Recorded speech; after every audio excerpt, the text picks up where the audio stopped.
নিচু এলাকা, বৃষ্টি হলে বিস্তীর্ণ এলাকায় জল জমে, আর এই সমস্যা মেটাতে আলাদা আলাদাভাবে উদ্যোগে কেএমডি এবং দক্ষিণ দমদম পুরসভা। এলাকার জমা জল বের করতে বসানো হচ্ছে পাম্প, তৈরি হচ্ছে লক গেট।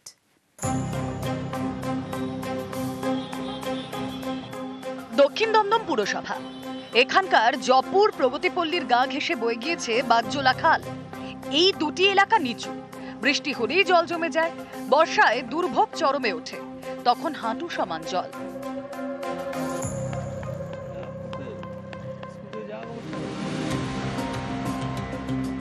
এই সমস্যা মেটাতে উদ্যোগে কেএমডি এবং দক্ষিণ দমদম পুরসভা। জমা জলের সমস্যা মেটাতে 400 কোটি টাকা বরাদ্দ করেছে কেএমডি। বাগজোলা খালের উপর বসানো হয়েছে দুটি অত্যাধুনিক পাম্প, যাতে এলাকার জমা জল বাগজোলা খালে ফেলা যায়।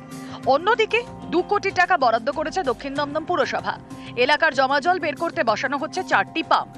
বাগজোলা খালের জল যাতে এলাকায় না ঢোকে তার জন্য বসানো হচ্ছে 7টি লক গেট। বিধায়ক অদিতি মুন্সি বিশেষ সহযোগিতা এবং আমাদের দক্ষিণ দমদম পৌরসভার উদ্যোগে আমাদের, যেহেতু আমার ওয়ার্ডটা খালের লাগোয়া ওয়ার্ড, এখানে আমরা একটা পাম্পিং স্টেশন করছি এবং প্রায় 7টা পয়েন্টে যেখানে আমাদের খালে জল বেরোয় সেই জায়গায় আমরা লক গেট করছি।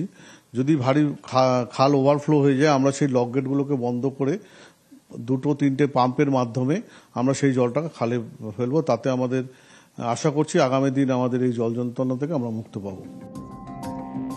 বৃষ্টি হলেই জমা জলে দুর্ভোগ, দক্ষিণ দমদমে সেই সমস্যাই এবার মিটছে। দীর্ঘদিনের জল যন্ত্রণা আমাদের এই এলাকার মানুষদের ভুগতে হচ্ছিল এবং আমরা ভীষণ আশাবাদী। এই যে প্রকল্পটা আমরা দেখছি যে লকগেট আটকে এই যে চৌবাচ্চার মতন তো জলটা জমে যাচ্ছে, সেটাকে পাম্প আউট করে বার করে দিলে আমাদের এখানে ওয়াটার লগিংটা বন্ধ হয়ে যাবে এবং এটা আমরা এইখানকার স্থানীয় পুর নাগরিকরা ভীষণভাবে আশাবাদী। বহু বছর ধরেই এই জলের সমস্যা হচ্ছে, আমাদের তার কোনো প্রতিকার হচ্ছিল না। তা আমরা এখন আমাদের যে প্রতিনিধি কাউন্সিলর সঞ্জয় দাস, উনি আমাদের এখন আশার আলো দেখিয়েছেন। আশা করছি যে আমাদের এবারে জল থেকে আমরা মুক্তি পাবো। কেএমডি এর পক্ষ থেকে 400 কোটি টাকা খরচা করে পাম্পিং মেশিনের ব্যবস্থা করা হয়েছে এই এলাকায়, যাতে জল না জমে।